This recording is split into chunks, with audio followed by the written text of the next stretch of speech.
Oh, look at Okay, that, what's big that little screen. thing that says, what's that say? You're all set. Oh, okay. All right, hey everybody. Okay, we're going to work a little bit in the beginning about with the G hands, number one, and directions, and also Juji Uke. That's just a fancy term for this block that you have in your katas, or maybe you don't have it in your katas, but you're going to love it when you start working with it. Now, the Juji Uke, okay, has 4 directions. And I think it's genius that it has 4 directions because you have 4 spaces. When you form this hand position, you have 4 directions, okay? So I think it's kind of an interesting correlation. Now, we're going to be using primarily the iron bone hand, okay? Using this knuckle right in through here. There's one place I'm not going to use it because of the danger factor or the pain factor. And another one, hand position I'm going to use is the blood pool hand. Now, let me go into the blood pool hand a little bit for those that don't work with it a lot. You just want to concentrate on these first 2 knuckles in through here, okay? And that's very important that you do that. You want the wrist straight so it lines up with the bones of the forearm, so it has integrity when you strike into it. Now, when you do this, it's almost like you're sticking knives in. I've mentioned this to quite a few classes, so if you weren't there, you might appreciate this. You think of Wolverine when his knives stick out. You use those 2 knuckles like knives and push into the victim, okay? And we're going to use this all with compression. We're going to go over the 4 directions and the 4 chokes. Now, the 4 directions, first of all, when we're doing this, the first direction we're going to use is going upward.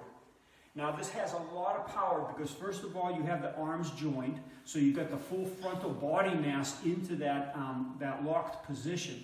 So when you pull up on this, you're going to be using your shoulder structure, your chest, your abdominals, everything is going to work with it. And if you use your legs to push up off the ground, you're going to get even more power with this. At the same time as you're pushing up, your forearms are going to be pushing down. So you're going to be causing a fulcrum like that, the seesaw type of an effect. You push down, you pull up. So it's going to double your power range. When we go down, you're going to be doing the same type of an action. We're going to be using the iron bone hand, and it's going to be turning in and down. And that's going to enable you to, again, use your biceps, your deltoids, your pectorals, your abdominals as you sink your body weight. So not only do you have the physical strength of this action, you've got the torquing action that's going to multiply that force. You also have the body compression or constriction, and you also have the body mass dropping. The other directions we're going to go in is pulling in toward us. All right, so now we have the up, we have the down, we have pulling in toward us. We're going to use, again, the same muscle groups to pull in. You're using 2 arm strengths to pull in, and also the body mass and the body weight if you sink into it at the same time. Letting your knees drop will give you that power and the weight of your body to work with it as well. Now, the next one we're going to be working on is pushing outward. Okay, so you have up, you have down, you have in, and now we're going outward. And that's the one where we're going to use the iron bone hand, and we'll go through that as we do it. Now, I'm going to do 4 blood chokes. We're going to take one technique off a straight punch just for ease of action. At the end, if we have time before the next segment, we'll go into maybe some clinch positions and get the same chokes to work. But I want to go in those 4 directions and explain the anatomy and explain the technique of it as well. So, one of you guys want to volunteer first? Okay, so first of all, the punch is going to come in. Now, the hands crossing is a real nice technique too. Mike, would you come in with a straight punch? As my hands cross into that Juji Uke, I'm going to be attacking the nerve on the arm. I'm not going to do that because you all understand how that works and that causes pain, and it's going to be annoying on the hand. But then I'm going to go right into this maneuver in through here, using this, turning the person and coming into this locked position. Now the first target would go to is the carotid sinus. We're going to use the downward motion with this. And I'm going to take the iron bone, and I'm going to say, I'll do it on this side. And we're going to take the iron bone hand, and we're going to press down and in to cause that concussion or drag the blood out of the brain at the same time you stretch the nerve. So that first one is going to be when you're doing your Juji Uke, you're going to be pulling it down toward you, but you want to make sure that your hands are coming toward you. So if you're doing your Kata, okay, and you throw this up, instead of just throwing it up like you're blocking something, how about just moving into it like you're pulling and choking onto it? So, Mike, could you come with that again? So as we've done this, I'm turning the head. I'm snaking my hand underneath. I've got that iron bone, and I do this. And you can see the effects of that. Sorry about that, man. Okay. When he comes back to Massachusetts, we'll... Okay, so what happened inside? Oh, it's completely shut down. Was it black, like your blood went down? Yeah, I saw black and then down. As soon as I hit the ground, it bounced back up again. Okay. But I'm definitely woozy. Okay, sorry about that, but thank you. Okay, now that was the downward action with the hands turned in toward myself and in toward the target, pulling and rotating that knuckle onto that artery and that muscle and that nerve to pull down, to draw the blood out of the hand. Would you have the other hand on? Yeah. What's that? Would you have the other hand on? The other hand was just holding his head, or it snaked underneath. Right. So this one was just bracing this one. I'm not going to do it again.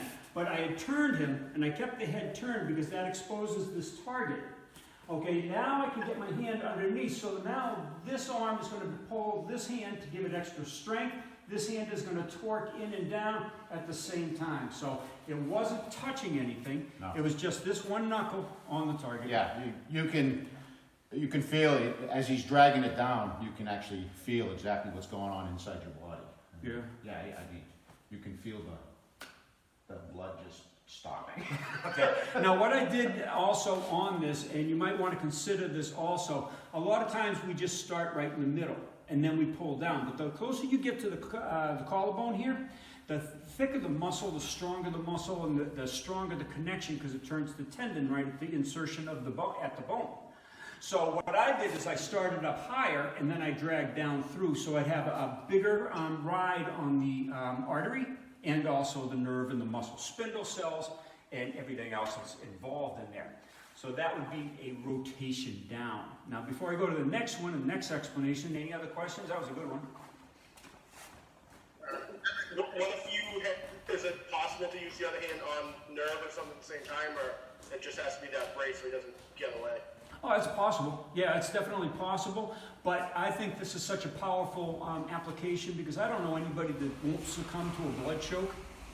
All right, especially this one right in through here, that I don't think anything additional is needed, and it will give me more focus. There's the commercial in the back. Awesome. Yes, we are at Excel Martial Arts School, and I thank these guys for coming in and working with me today, so it's great. So I think just the concentration, you have that more powerful input, and I think Kyusho was supposed to be one very powerful strike, very well focused, and that will do the job. You know, you got kicked on the inside of the leg and you fall down. If you really put everything into that one shot, that guy's not getting back up again. So I think that's the way all Kyusho is. It's just that we tailor it down to be nice to each other so they don't smack us back. Yeah, hey Anthony, I can tell you that the minute he slapped this on, before he even started, I already could feel the effect. The minute he dragged it down, there's no way I could resist him at all. So if he had hit me here to turn me, which would already have started the effect of nerve striking, and then slapped this guy on it and did it simultaneously, no way you're going to recover from it. It's nice, it's powerful. You're hitting a mental nerve, or you're going up to small intestine 18 and just pulling the whole head up and then applying this move right here. Well, that's the next one. Yeah, no, Marshall, when he used this, when he hit me here, this was to turn and stretch the neck. It didn't go, I didn't go up or down, I just went across this way. So it exposed this, it became very tight and stretched. And when he just dropped in right here and just followed it down. And that was it. That's good. Yeah, that's good. Good explanation. observation. And it's nice too, because if you think it in some katas, like I do a version of Kusanku, or I used to do a version of Kusanku, which did this, pulled in toward me, and then the position pivoted. If I had Mike in tow with this, and I did a quick turn to do that pivot, I would add neck injury as well. So I think it was designed to really like damage the individual. Do you do the Kim Dillman version of Kusan? Politically incorrect, but we did. Okay. All right, thanks.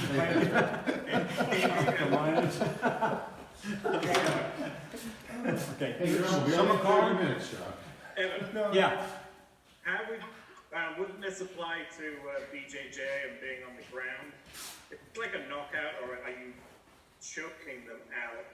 I mean, I think you're doing it like on the point to knock them out immediate. But wouldn't BJJ say we could do that on the ground?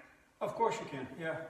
You can do this. If I was in a grappled situation or I closed the gap with this, what's to stop me from doing the same thing with John there?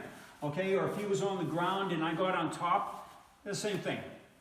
So yeah, it will apply to BJJ. It's not just for karate guys. It comes out of a kata, and we relate to kata because we all do kata. And it also gives us an idea to take one movement out of a kata, apply 4 directions on it against multiple targets and multiple scenarios, and we have a whole training session just in this one move. Yeah. Jamie, if he had kept the pressure on and didn't release it, honestly, I don't think I'd be up right now. I'd be down. Because, Yeah. I mean, just the quick movement of going down with that pressure he had on, I mean, I basically lost my functionality of my legs. My vision went black. And as soon as he released it and I hit the ground, I started to get some of that back. If he had kept the pressure on, I probably would have passed out and been really in trouble. It's the same basic thing as when you do the rear naked choke and you really lock in with that figure 4 type of a lock, like Brazilian Jiu-Jitsu practitioners would do, or any Jiu-Jitsu practitioner would do. But you have the added benefit of getting the torque on the muscle spindle cell, okay, which if you're just doing the lock, sorry, John, if I'm just getting into this lock in through here and I'm sinking this in, there's no stretching of his neck muscles, the muscle spindle cells. There's also no stretching of his nerve. It's just pure blood. But here I've got 3, I've got 3 anatomical structures that I can work with. So I think it's a bonus. How much interaction do you want? Because are you think this on to be used for, or is this for us to talk with you? No, this is your lesson. It's your lesson as well as So ours. Cody and I were doing it with the one hand on the top end. We were surprised at how much choking, how much control, and how you choke somebody with one hand. And I think it's probably very similar to what you're doing. And like Anthony asked, what do you have to do? You have to use the second hand? I think you could just use the first hand, but it's because it's Not standing up, no. I would have walked out of it. So, Jamie, if he had me on the ground, I would agree that you can probably get away with only using one hand because you're using the ground to brace. But if I was standing with him and he was trying to do it with one hand without the other to keep me in a position, I probably could have got out of it pretty easily. Evan, do you mind trying? Do you guys mind trying it just to see? Because we managed to do it pretty simply, right, Cody? Try and what, on the ground? No, No, one-handed, doing what Cody, you how did do to we Mike do it with standing? one-handed. Maybe you can explain it better. Oh yeah, you can do it one-handed. You could also just. Is that if you were trying to pull the person back, like if you did it as a pulse, so they're on their heels, so they can't fight out of it. Otherwise, I mean, I guess to Jamie's point, it's hard for us to try it on each other right now. So if you guys are willing to try it, that's probably the only way we can see it. Okay, so explain again what you want, because I went between the ground technique in my mind to the standing technique. You want it standing. Completely standing. So your right hand, I think, snaked across his chin, right? You pushed his chin, and then your left hand came underneath, and you got on the point. And I'm just saying, if you do the whole technique again, proper how you were doing it, into the point, I'd like to see He doesn't want you to use the other He hand. doesn't want it used to the So this is what he back wants. hand. Oh yeah. He just wants you to turn my, so if I punched, so if he punched, well, boom, I came here, came around. He just wants me to, He just wants you he to just use he doesn't that want me to hand. get this, he just wants me to do this here. Oh, yeah. You know what I'm saying? Okay, so if You you're gotta get very tight, you gotta get tight, right? Yeah, I if you're know. in that position and you got the person leaning off in this and I push down in here, I don't have the physical strength to pull into that with my arm. I mean, if I lifted weights, maybe, and if I were younger and stronger, maybe. But right now, I need this brace here, Yeah, that- okay? And huge actually difference. what I did is I came under this way and I snaked under. So this is pulling into this hand, which is causing the brace. Now, if I was in a clench position from here, and I did that Juji Uke this way, okay, now what I'm doing is, I just have my iron sword on the same target, and I can do the same type of an action with very little pressure of my body, but if I did this with my whole body weight too, that's gonna cause an effect too. So again, I'm just giving 4 like examples, 4 ideas that you can take and you could do it for the rest of your life and come up with different answers. No, I actually agree, because I remember now, Cody, what we did, it was actually in the crease of the elbow that you could put into somebody's neck, and you could control the one arm pretty well, and you could get a choke. So it wasn't this, but this was good to see. And I think like any choke, you could possibly do it with one arm, but it's always going to be better with two. Yeah. Okay, here's another idea for you. I'm not gonna apply it, but I do want you to see this. Guys are killing me. Hey, thanks, Mike. A little real tough behind the keyboard here. If I put my knuckle right here on the same carotid artery, okay, I don't have to physically pull it in with both. I could actually cause the sandwich on the other side and push and pull, okay? So again, this is why I'm going through the 4 directions, is because you have an application for each one. But one-handed, the technique is 2-handed for a reason. This one isn't going to be strong enough to do it this way. You never have a kata that does this. Okay, it's always double-handed that you're pulling into that, whatever the case may be that you're doing. Okay, so the hands assist. Do you think there's a reason in the kata the left hand is always on the outside for those, or just because most people are right-handed? You got to figure most people are right-handed. So your right hand on this one might be doing the technique. You could change it in your own kata. Okay, It almost feels weird if you do it the other way. Yeah. So you should be able to do it both ways, because you never know what the heck you're going to get into. So practicing both ways is great. I used to, when I taught my classes, I taught the katas.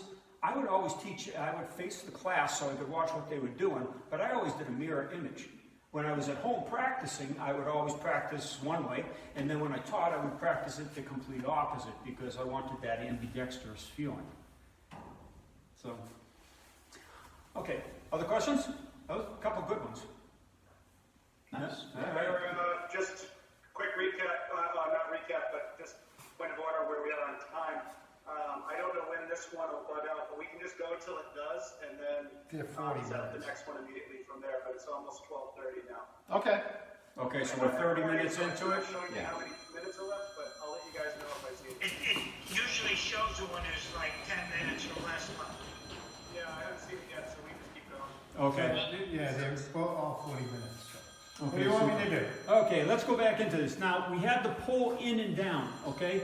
So we're getting this downward type of an action with this, this motion. Now let's go up with it. I'm going to be using the same iron bone hand, using the same technique and everything, just going for a different target, okay? Could you come in with that hand straight? Okay, so again, I parried off, I've got the head turned, but this time, instead of trying to snake underneath, I'm just going to put my hand under here. Okay, and what I'm going to do with this hand is I'm under the facial artery here and the facial nerve, and I'm going to pull up and in. Okay, now when I do that,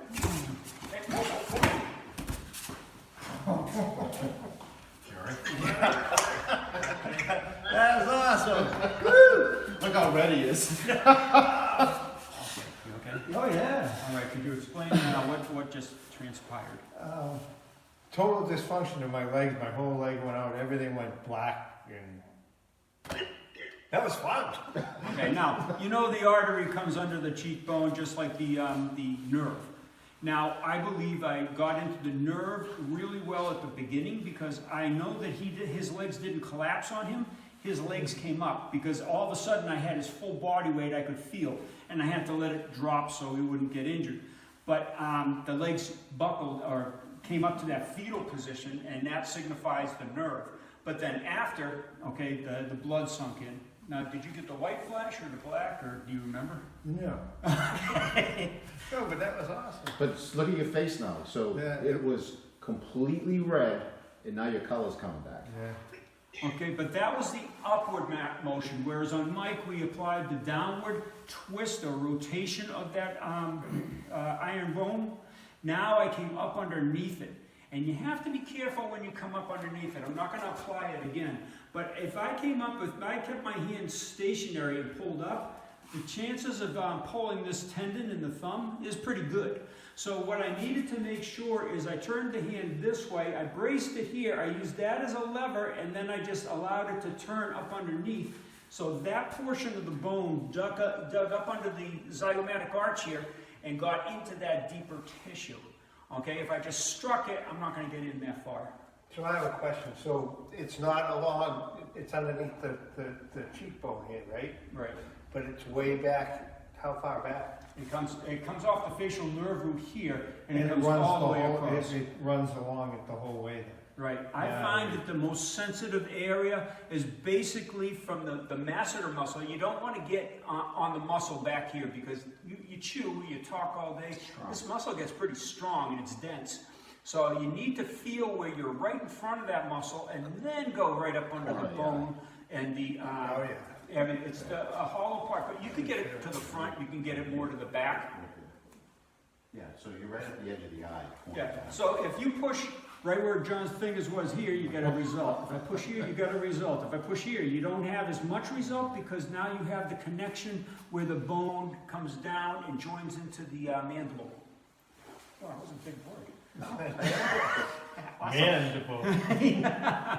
Questions on that one? That's a good one. Yeah. Yeah, well, that's the one you were asking about first, Marshall.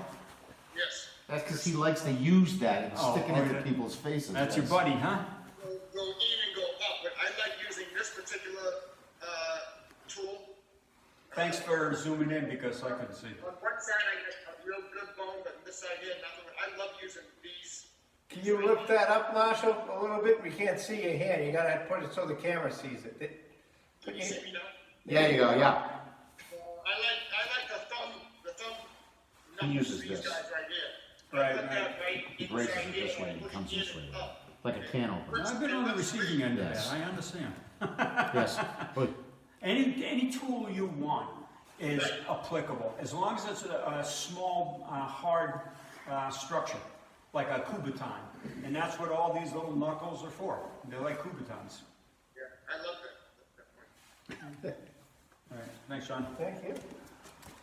Okay, let's go into the next one. This time, I'm going inward toward myself. Now, all of them had an aspect of coming in toward myself, but the hands rotated. Now, this time, I'm just going to go directly in. I'm not using the iron bone on this. Okay, Mike, could I borrow you again? Yeah, okay. So again, I've come right into this technique, but this time I've slipped right up to his eye. Now, if I use the iron bone, you know it's going to be a little bit more effective. I could also use the edge of my forearm, but that's too painful on the eye as well. So for now, I would do it this way, get him braced against me and then pull in, but I'm not going to do that because I don't want to hurt his eye. So what I'm going to do is a sloppy Juji Uke where I'm going to use the back of my hand and still pull. Jesus, it still hurts. You still see that this... You okay? yeah. Still hurts, man. Yeah, it does.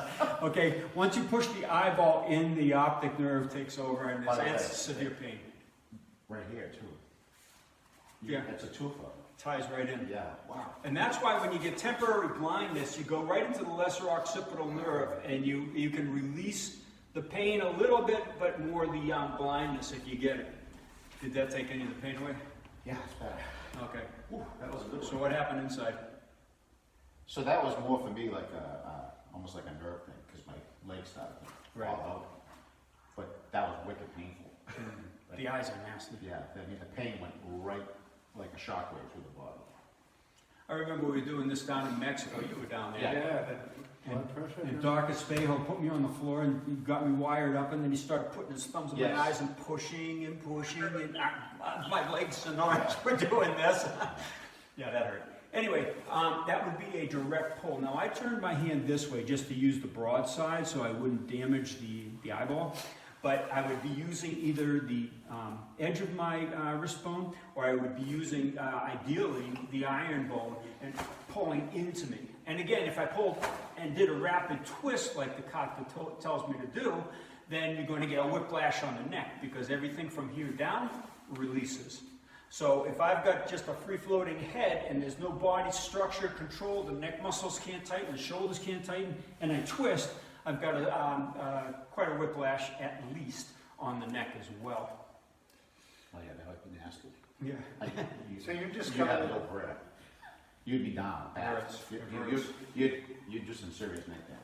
Now here's one thing about the iron bone too. Sorry, John. No, that's fine, no problem. When you come in with this attack right in through here and you've come across here, my iron bone actually stops on the bridge of his nose. I don't have to see where this target is. And all these targets, once I've come in, I can feel my way into that. I can feel my way into that target, or I can feel until I can't go any further, and I know I've got that target to come into. So again, you've got to train your technique so you're very tactile, as opposed to more sight-oriented. You answered my question just there. Was it, it's just right across the eye, right there? I just ran right across until I ended up Yeah. the You physically could feel his, Yeah. the piece of his thumb Stops stop right in it. right here. Like, And you also have a bonus for a nerve shot on this. You have the infraorbital nerve that comes right out of the skull at this point, and then it branches all over the nose and the front of the face a little bit. If I've placed my hand right on that, sorry, that's okay. Okay, right here you can start to see that the pain factor is intense. I hate all you guys. Does that work better with a pulse though? Yes, Yeah. you have to pulse. I can't imagine if he pulsed it, Yeah, like I'm not gonna really do start that. pulsing. So what happens when he stops here? This piece of the thumb automatically lines up right on the eye. I mean, even when you're doing it easy, pressure on it stops. And even if I had smaller hands compared to his head, okay, if my knuckle stops on his nose, okay, I could get the heel of the joint here into the eye. Or if I had really small hands or I slipped off or returned, I still have my wrist bone that's going to go in, and that's when I've got that pull directionally toward me. I want to take the eye and I want to pull it directly to the back of the head in a straight line. If I go up or down on this, I'm going to tear the eye, okay? But I'm not going to get that same effect on the neurological or blood systems. So you need to go straight in with this one. So, other questions on this one? I don't think I want to do this one. That's fun. All right. Until your eye's hanging down here and you have to sort of like tuck it in somewhere. Cody, should we switch to the other meeting now, or? Yeah, we can do that. I'll send the email link just in case anyone doesn't have it. Okay. So I'll just copy Cool. that and send it out. So yeah.